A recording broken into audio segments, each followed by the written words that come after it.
Alright, welcome back to Fatal Frame Anime Review, episode number 5. We are here reviewing episode number 5 of the Fatal Frame anime, which is The Chain Known as Trust. Probably covering chapters 3 and 4 of the second light novel. We pick up right with last episode where Sarah and Toka are sleeping basically Sarah is sleeping in a tomb. And she wakes up, and she's still basically in disguise form, though she was a little bit later. So, yeah, and then of course they basically wake up, and then they find the rest of a room they're looking for, and it's a Skeleton King. And she tries to fight, we have this thing as weakness. He proceeds to use paralyze and poison on the damn thing. He takes the thing he was looking for, this particular device for monster experimentation, and of course then they proceed to continue the work even afterwards, maybe at the end after basically that evening. So it shows off the challenge she got last episode, and she sees a particular award, and maybe at the end the ceremony will be tomorrow. So then basically he admits to her he knows that she's Sarah Onimus, the fugitive knight. He knows all about it. He tells her his real name. He does not disclose to her that, of course, basically he knows the goddess. She mentions the goddess later on in the later scene. He does not mention he's met her because they've not known each other very long, so they can't exactly disclose this information as yet. So basically he hires her to be his bodyguard while he goes to the land of golden monsters. To look for the Witch of Taboos. Oh, and he mentioned also in public, he refers to him as Sir Hades. He also referred to him as Mist. Okay. So, and she was in this particular dukedom, but of course, basically, she can't, it's like, but basically she needs traveling funds, so he gives her a blue gem of a dragon eye. Apparently things are very, very rare, and these things are worth a lot of money in that world. And apparently later on, he has all bag of the stuff, so. And of course, eventually, at the finish of the ceremony, and then he's there for quite a while. I'll get to the class, and I'll get that soon. So, basically, for a while, and then basically he talks to Piggy Morrow about possibly did she run or did she did she distance? Apparently, she ran.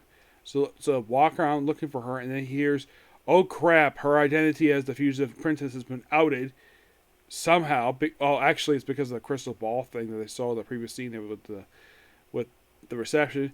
And then she runs to Dark Forest, where she's chased by the Black Dragon Knights. Takes down most of them pretty much no problem. One of them managed to be a decoy, and then we see the knight, who is in charge of the school. Apparently, he's just a regular average soldier, who sees her he wants to rape her. Yep. At one point, he gets on top of her, and it seems like he's about to do it, and then he's paralyzed by Toka. And of course, basically, he tells her that she's still his bodyguard, despite basically what happened. Gives him a bag of old gems, and that's it for that. Meanwhile, though, the heroes are fighting off against Skeleton Knights, one of the girls, apparently gets her hand chopped off, though she gets fixed later on. And of course, Sequoia basically protects them.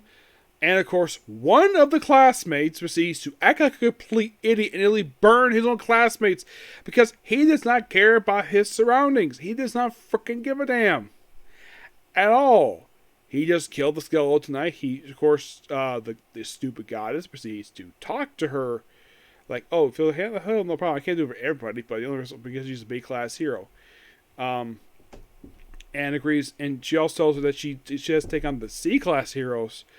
Underwing, and refers to her as that damn bitch.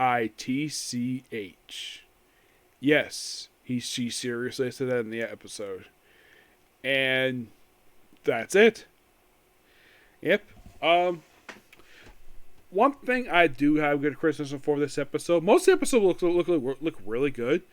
It looks like they did not spend too much animation on CGI. There's only one scene they use CGI. Actually, a couple moments they use. A couple scenes use CGI. One is very minimal when they first open the episode. The scene where they use it a lot, and I do mean a lot for no reason, is the scene where Sarah and Toka are talking to each other in Toka's room. For some reason, they're in CGI, like the video game characters. I don't know the reason for this. They're not walking, they're just moving slightly. And unlike every time where it's not distraction, this is a bit of a distraction. Like, they're just standing around talking. Why the heck is this? Why are these characters in CGI? It makes no freaking sense at all. Because this series has used CGI very sparingly in the episodes. But we have almost an entire scene where two characters are completely in CGI for, like I said, no reason.